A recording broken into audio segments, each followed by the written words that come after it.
Okay, so the topic is NIST Cloud Computing Reference Architecture. So what is NIST?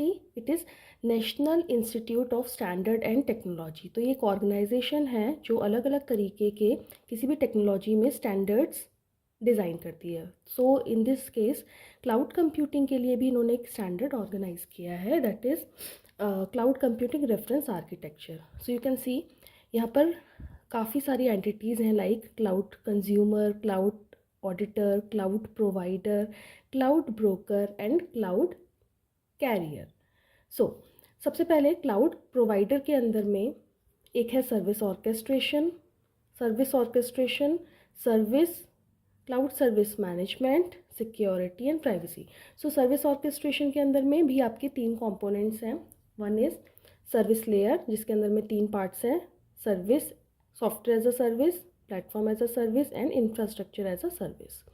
Next is resource abstraction and control layer and physical resource layer, hardware and facility. एक एक करके समझते हैं.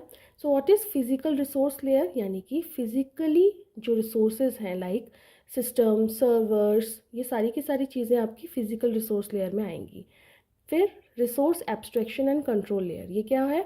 ये in physical resources का एक abstracted view in the form of virtualization, virtual machines, ये provide करेगा to this service layer. And later service layer के अंदर में जो SAS, PAS एंड IAS हैं, ये सारी सर्विसेज क्लाउड कंज्यूमर यूज़ कर सकता है. सो क्लाउड कंज्यूमर क्या है? Cloud consumer is a person और a organization that uses services of cloud computing. Okay, so next is cloud service management. इसके अंदर में तीन पार्ट्स हैं: business support, provisioning and portability.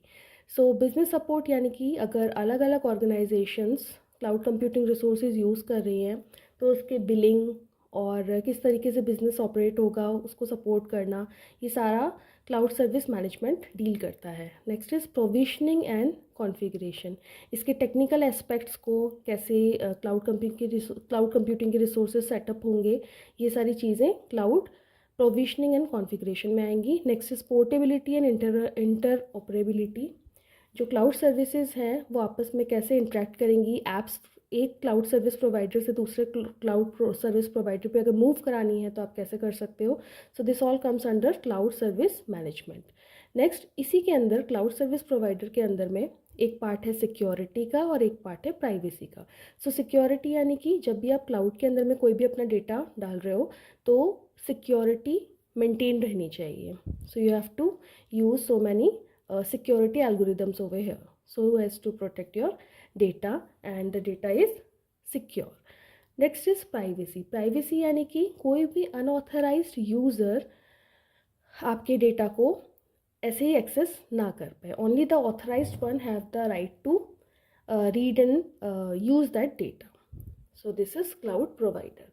अब आते हैं यहाँ पर क्लाउड ऑडिटर क्या होता है. So as the term itself means, auditor यानी कि ऐसा कोई पर्सन या ऐसी कोई ऑर्गेनाइजेशन जो चीज़ों को ऑडिट करती है या फिर चेक करती है. अब आपने क्लाउड प्रोवाइडर के अंदर में ये सारी चीज़ें बता दी कि ये हो रहा है, इस तरीके से मैनेज किया जाता है. तो क्लाउड ऑडिटर ये चेक करता है कि सिक्योरिटी ऑडिट प्रॉपर्ली हो रहा है या नहीं, क्या सिक्योरिटी मेंटेन हो रही है while using and dealing with this cloud services. Next, privacy impact audit, क्या प्राइवेसी मेंटेन हो रही है. एंड परफॉर्मेंस ऑडिट, जब भी आप ये सर्विसेज को यूज़ कर रहे हो तो क्या परफॉर्मेंस ऑडिट प्रॉपर्ली, क्या परफॉर्मेंस उनकी अच्छी तरीके से हो रही है या नहीं हो रही है, वो एफिशिएंटली काम कर रहे हैं या नहीं कर रहे हैं. So this all comes under cloud auditor. Next, cloud broker. As the name suggest, broker यानी कि एक इंटरमीडिएट पर्सन जो क्लाउड कंज्यूमर और क्लाउड प्रोवाइडर के बीच में एक कनेक्शन बनाता है.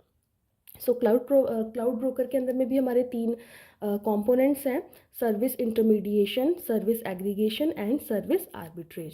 सो सर्विस इंटरमीडिएशन यानी कि फॉर एग्जांपल अगर एक सर्विस है और उस सर्विस को हम एज इट इज़ यूज़ नहीं कर रहे हैं, उसमें कुछ हम वैल्यू ऐड कर रहे हैं, कुछ अपने हिसाब से कुछ फीचर्स ऐड कर रहे हैं. So as service plus some add on features and then later we are delivering it to the cloud consumer. तो ये हो गया आपका सर्विस इंटरमीडिएशन. सर्विस एग्रीगेशन के अंदर में लेट सपोज आपके पास में तीन सर्विसेज हैं, S1, S2 एंड S3. आप तीनों को कंबाइन करके फिर अगर आप क्लाउड कंज्यूमर को दे रहे हो तो that is service aggregation. And service arbitrage यानी कि आपने एक साथ बल्क में काफ़ी सारी सर्विसेज लिस्ट डाउन कर ली हैं। अब क्लाउड कंज्यूमर अपने अकॉर्डिंग उनमें से कोई भी एक सर्विस को यूज़ करके यूज़ कर सकता है। So basic difference between service intermediation and service aggregation is, service intermediation में ऑलरेडी एक सर्विस प्रेजेंट है, उसमें हम कुछ वैल्यू या कुछ एक्स्ट्रा फीचर्स ऐड ऑन करके so as to improve that service cloud consumer को वो प्रोवाइड करते हैं। सर्विस एग्रीगेशन के अंदर में मल्टीपल सर्विसेज हैं, उन सबको ऐड ऑन करके as a bulk, as a complete entity हम उसको डिलीवर करते हैं to the cloud consumer. And later service arbitrage के अंदर में हम बहुत सारी सर्विसेज को एक साथ बल्क में उठाते हैं and then the cloud consumer have the right कि उन सारी सर्विसेज में वो कौन सी सर्विस को सेलेक्ट करेगा विच सूट्स हिम और हर परफेक्टली। लेटर आप ये देख रहे हो यहाँ पर क्लाउड कैरियर है, it act as a intermediate between cloud consumer, cloud provider, cloud consumer and cloud broker. इसके अंदर में बहुत सारे प्रोटोकॉल्स होते हैं जो कि हेल्प करते हैं इनके बीच में कम्युनिकेशन प्रोवाइड करने के लिए। So this is all about it. Thank you.